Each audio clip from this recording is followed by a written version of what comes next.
우리 성령 다락방 가족 여러분, 반갑습니다. 다시 말씀으로 만나게 되어서 무척 기쁩니다. 어, 마음은요, 마치 우리 몸이 양식을 먹어야 힘을 얻듯이 마음도 마음의 힘이 되는 양식이 있습니다. 우리의 마음의 힘이 되도록 양식이 되어주신 분이 바로 예수님이십니다. 예수님은 스스로 하늘로부터 온 양식이라고 말씀하십니다. 근데요, 그 양식은 우리가 일용 양식을 하루 세 끼 드시듯이 이 영적 양식도 몸의 양식 못지않게 하루 세 끼 정도는 잡숴 주셔야 우리의 영성도 거뜬해진다는 것입니다.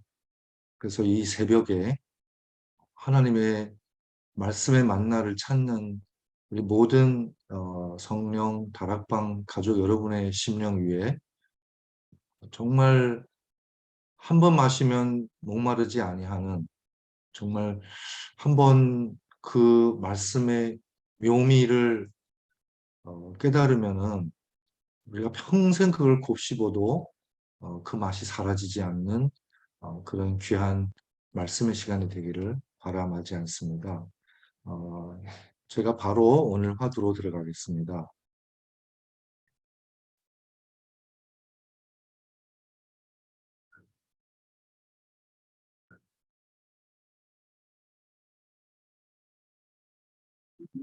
어제 제가 숲을 봐야 숲을 봐야 나무도 보이고, 또 나무를 봐야 또 숲의 아름다움과 숲의 풍요로움을 또 알 수 있습니다. 그래서 어, 잠언서의 구조는요, 1장부터 9장이 한 파트고요. 10장부터 29장이 거의 본론에 가까운 대부분의 잠언이 이 부분에 포함되어 있고요. 그 다음에 30장은 악의 아들 아굴의 잠언입니다. 대부분은 솔로몬의 잠언이지만은 30장은 아굴의 잠언입니다. 그 다음에 31장은 르무엘 왕과 또 그의 어머니의 잠언이 되겠습니다. 이렇게 총 31장으로 되어 있는 잠언인데요. 총 주제는 뭘 것 같아요? 총 주제는 지혜의 근원이신 하나님을 경외하는 것입니다. 잠언서는 지혜서이지만은 잠언서의 핵심은 하나님에 대한 경외입니다. 전도서도 마찬가지입니다. 모든 일의 결국을 우리가 들었으니 그것은 곧 우리의 본분은 곧 하나님을 경외하는 것이다 라고 마무리 짓는 게 전도서입니다. 근데 이 지혜라는 이 하나님으로부터 그를 경외하는 자에게 주어지는 이 축복과 같은 선물, 이 지혜는 어, 히브리어로 호크마라고도 하죠. 그래서 우리가 성경 주석서 중에 가장 유명한 주석서가 호크마 주석이 있죠. 지혜의 주석이라는 그런 뜻으로 이해하면 되겠습니다.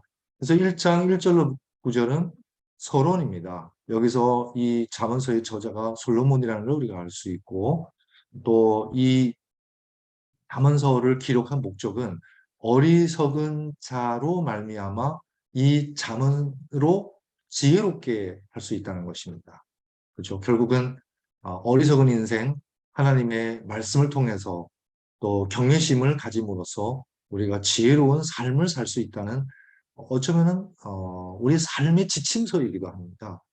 근데 이 호크마라는 단어가요, 출애굽기 31장 1절부터 3절에도 등장합니다. 이때 등장하는 것은 성소 건축을 위해서, 즉 성막 건축을 위해서 다양한 인재들이 등용합니다. 이 인재들은 지혜와 능력이 겸비된 사람이죠. 특히 손재주요. 즉 하나님의 성전, 성막 건축을 위해서 그 당시에 최고의 스킬을, 즉 테크니션들을 동원했다는 것입니다. 즉 지혜라는 이 단어는 성경에서 어떤 심령의 어떤 그런 예민한 민첩한 상태일 뿐만 아니라 또한 삶에서 가장 아름답고 가장 최선의 것을 실천해낼 수 있는 삶의 능력이기도 하다는 것입니다.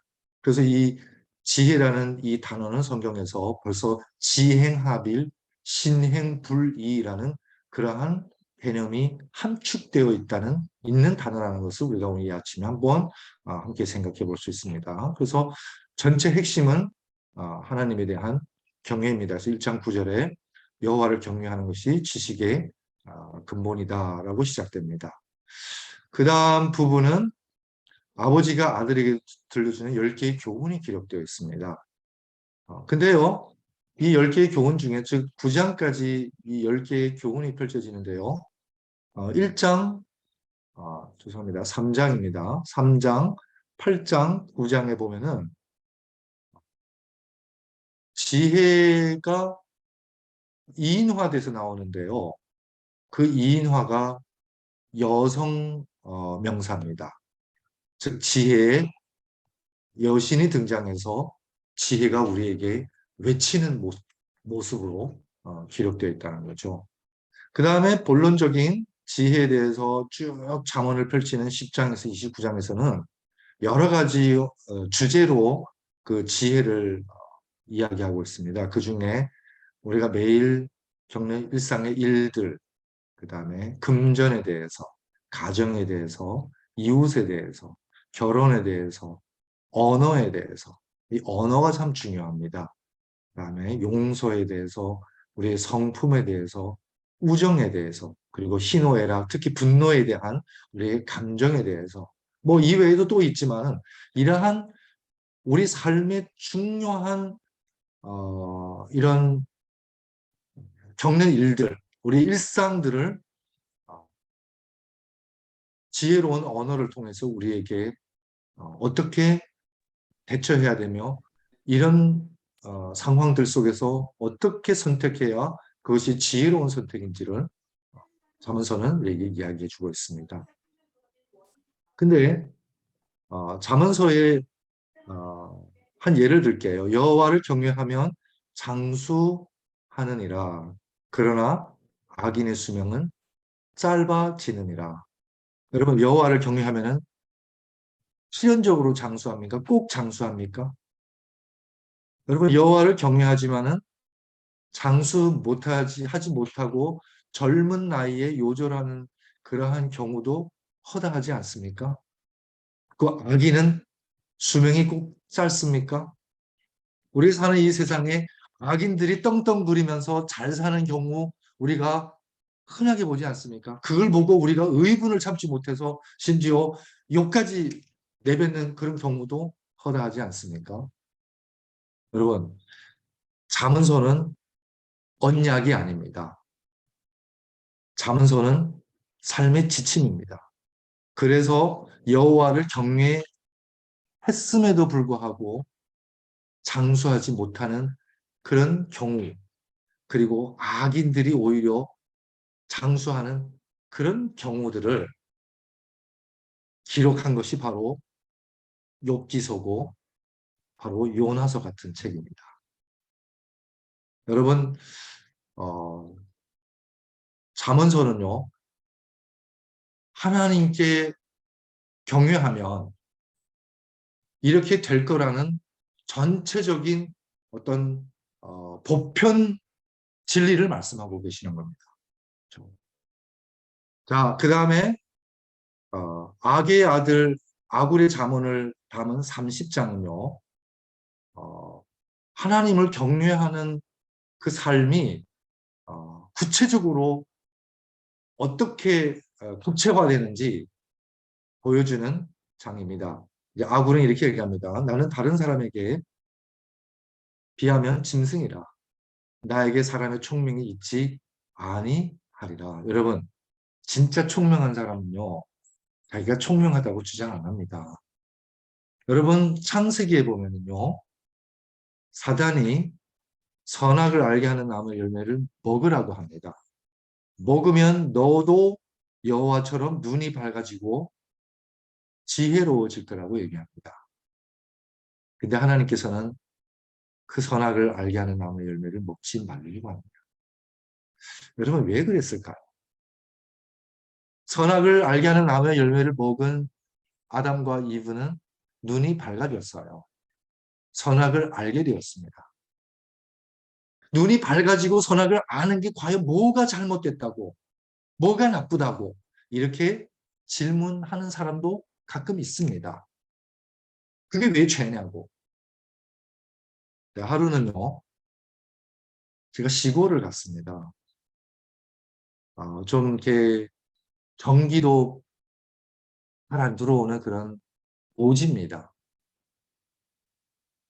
근데요, 제가 거기서 정말 경탄을 금치 못했고 경외심이 절로 나는 경험을 했습니다.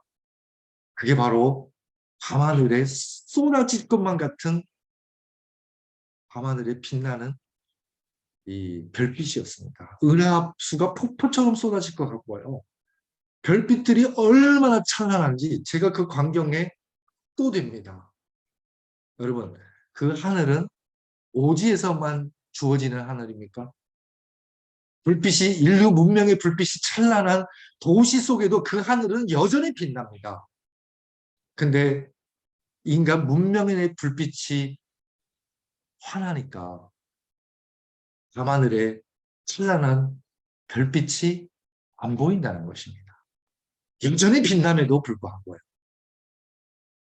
왜 하나님께서 인간의 지혜의 등불을 끄라는지 저는 그 순간 깨닫게 되었습니다.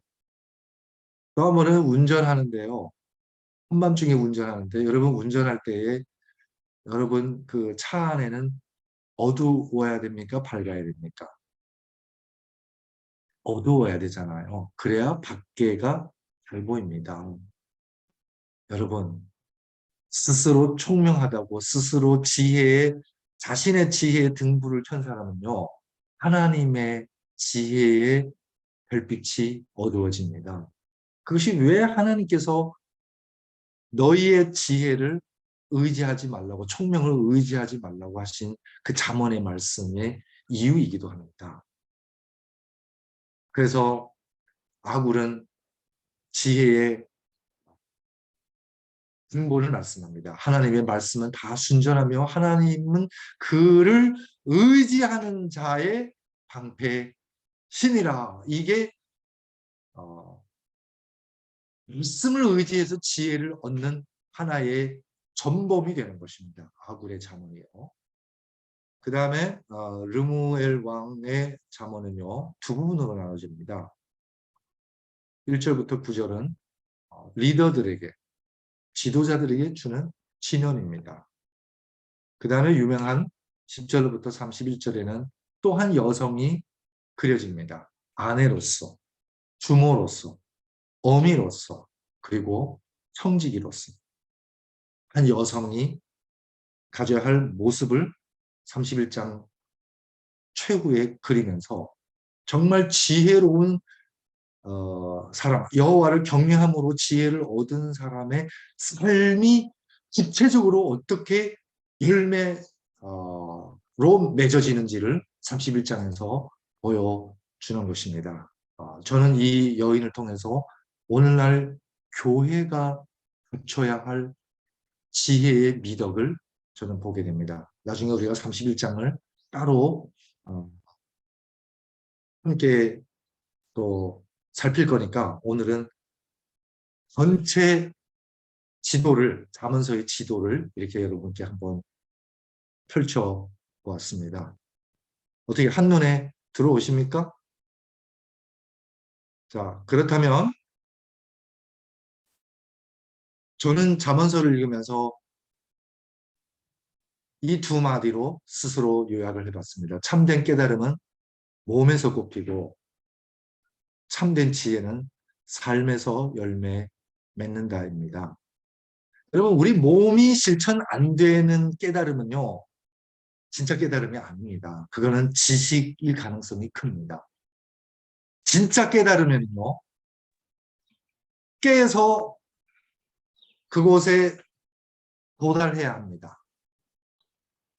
아직도 나의 관습 속에, 나의 구태의연한 삶 속에, 나의 이 더러운 이 성향 속에 아직 갇혀 있다면은 우리는 깨지지 아니하였고 하나님이 우리에게 펼쳐준 보여준 그 형상에 도달하지 못했다는 반증이기도 하죠. 여러분, 담배는 몸에 안 좋아. 압니다. 하지만 몸이 실천이 안 돼요. 그러면 그건 진짜 깨달음이 아니라 진짜 깨달으면요 몸이 뭐 실천이 되어집니다. 그리고 참된 지혜는 삶에서 관계 속에서 열매를 맺게 된다는 것입니다. 여러분 여호와를 경외해서 지혜를 얻었어요. 아 저는 지혜 있습니다. 저는 지혜로운 자입니다. 아무리 외쳐봤자 그 지혜는 절대 지혜로 나타나지 않는다는 것입니다. 외치지 아니하여도 관계 속에서 이 사람은 참 지혜로운 사람이구나 하고 사람들이 엄지척하게 되어 있다는 것입니다. 시자를 보겠습니다. 네, 알지자에 해 일자, 난 일자라고도 해석하고 왈자라고도 해석하는데 뭐 이렇게 해석하고 저렇게 해석해도 다 일리가 있는 해석입니다. 어쨌든 간에 하나님을 알므로써 우리에게 밝음이 옵니다. 밝음. 그렇죠?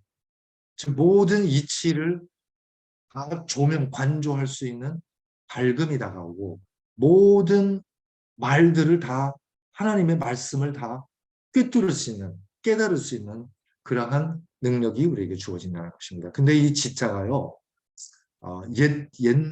옛날 지자가 이렇게도 쓰였답니다. 뭐를 안다는 거죠? 마음을 안다는 것입니다.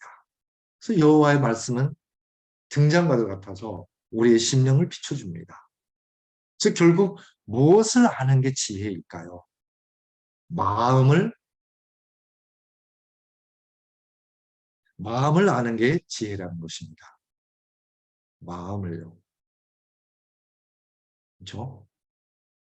자, 그러면 나 오자입니다. 나 오자. 아, myself라는 뜻이죠. 그렇죠? 나 오자입니다. 요건 뭐예요? 마음이라는 뜻이죠. 즉 결국 깨달을 오자인데 이게 깨달을 오자인데 이 깨달을 오자는 결국 나의 마음을 아는 것입니다. 우리가 하나님 앞에 무릎을 조아리고 무릎을 꿇고 머리를 조아리면서 기도하고 말씀을 펼치고 명상하고 그 모든 것이 하나님을 깨닫는 여정이기도 하지만은 하나님을 깨닫는 만큼 하나님이 내 마음에 들어오는 만큼 하나님의 말씀이 내 마음을 환하게 비춰줌으로 내 마음을 알게 된다는 것입니다. 내 마음이 이렇게 좁았구나. 내 마음에 먼지가 이렇게 많이 쌓였구나. 내 마음에 더러운 오물들이 이렇게 많이 끼었구나. 그걸 깨닫게 된다는 것입니다. 여러분, 오랫동안 방치된 이 집안에 먼지가 쌓이고 또 거미줄이 잔뜩 걸리게 됩니다. 칠흑같이 어두운 이 방에 만약 내가 들어갔다고 가정합시다. 누군가가 불을 켰어요.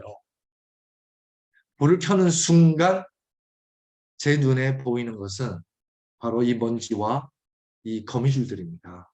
이 더러움이죠. 즉 예수님의 의의 빛이 진리의 빛이 우리 안에 비치는 그 순간 우리의 가장 진실되고 다이렉트한 반응이 뭔지 아십니까? 나는 더러운 죄인이구나. 내 안에 이렇게 먼지투성이었고 죄투성이었구나 하는 것을 첫눈에 깨닫게 된다는 것입니다.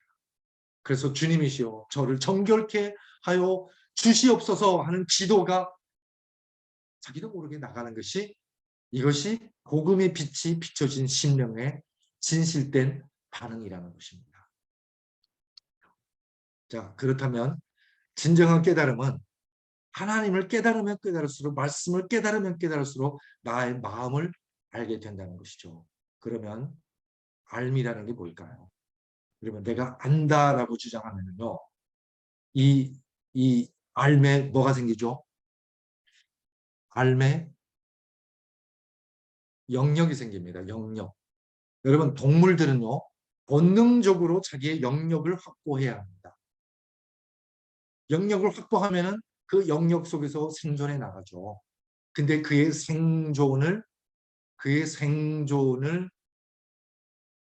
확보해주는 이 영역은요, 또한 그를 가두는 영역이 됩니다.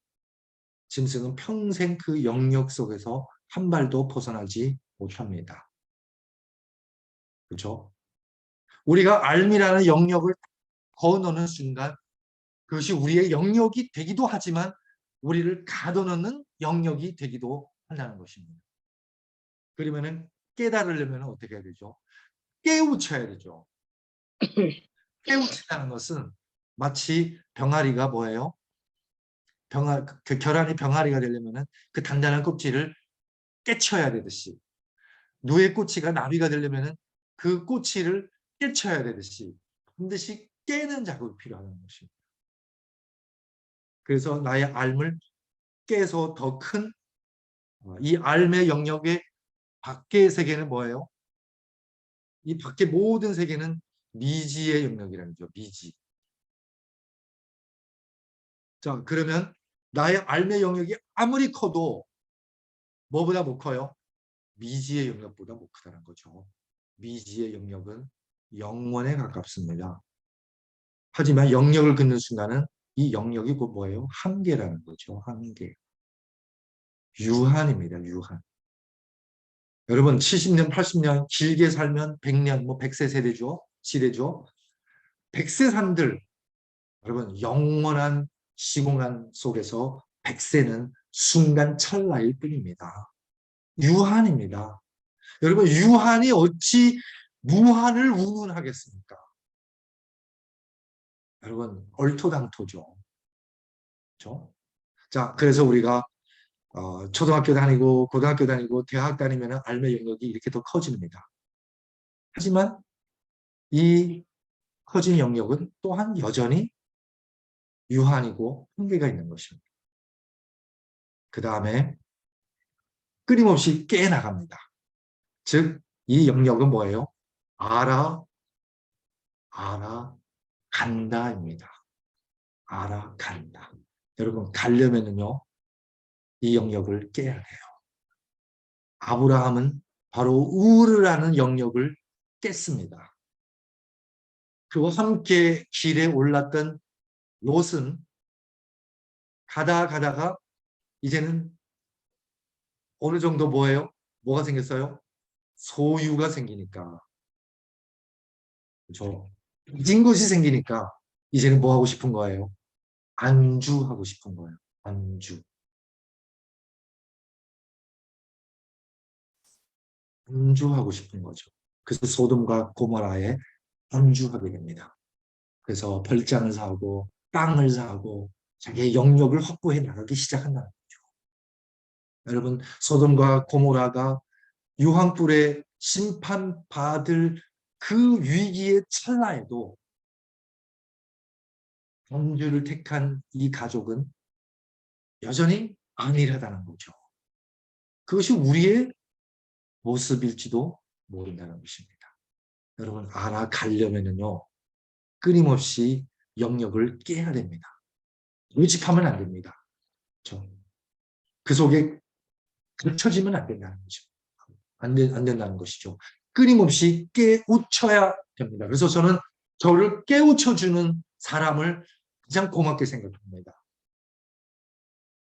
저를 힘들게 하는 사람일지라도 그 힘듦을 통해서 저를 깨우쳐줬다면 저는 진심으로 그분에게 감사합니다.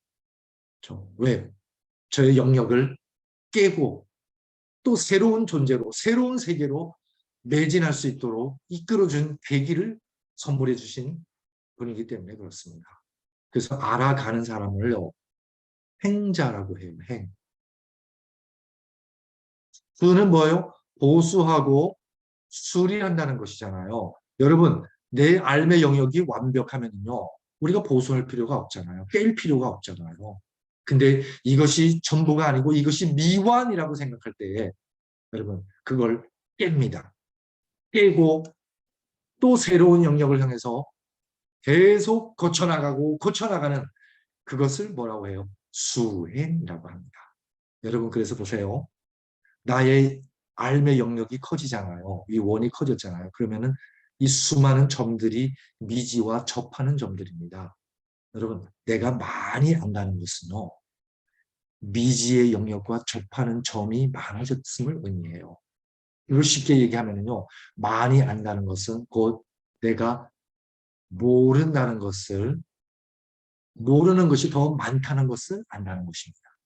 그래서 소크라테스도, 공자도, 예수님도 똑같은 말씀을 합니다. 붓다도요. 나는 아는 바가 없다입니다.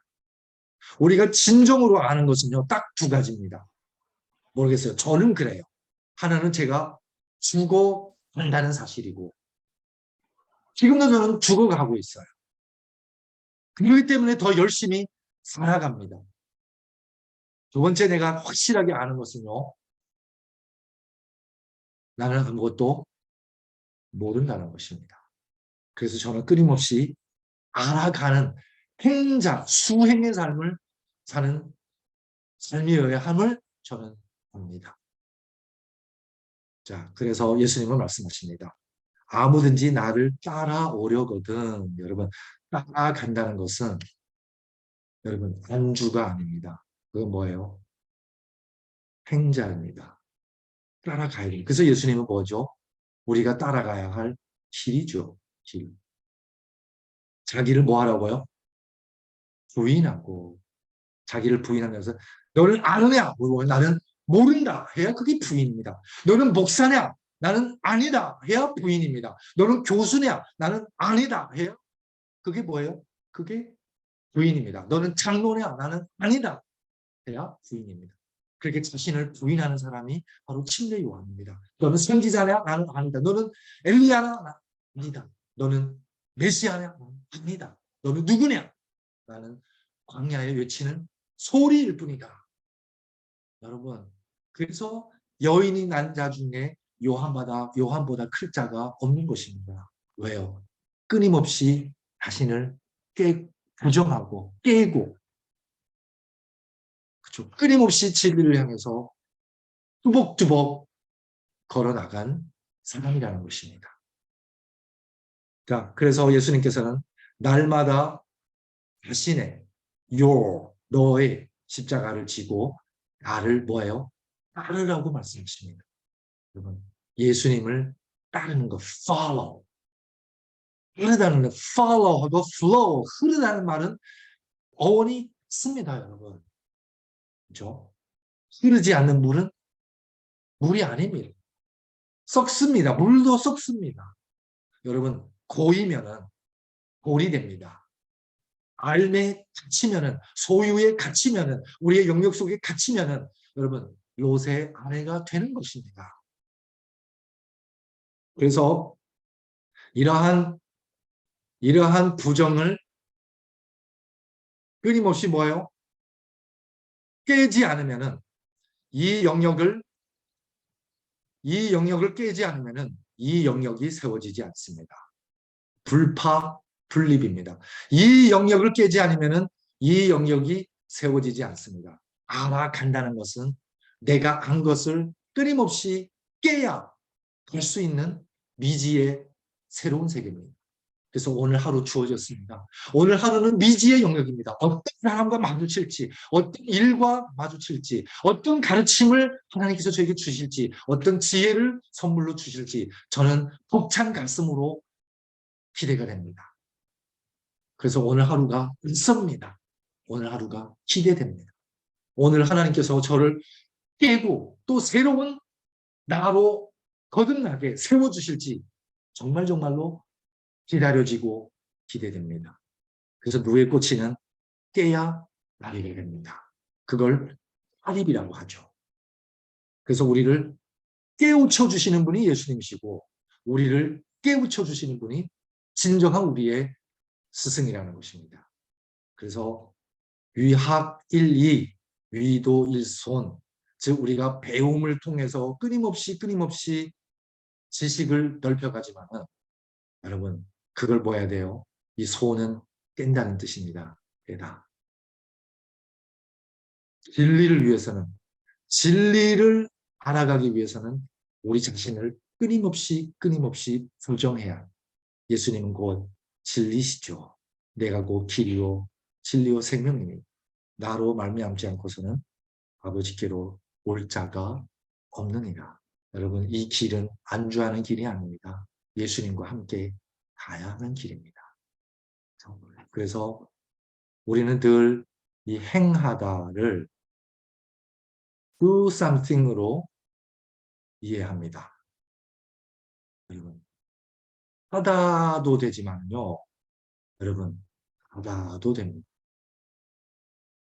여러분 예수님께서 구원받은 백성에게 행하라고 하는 것은 예수님을 따르라는 요청입니다.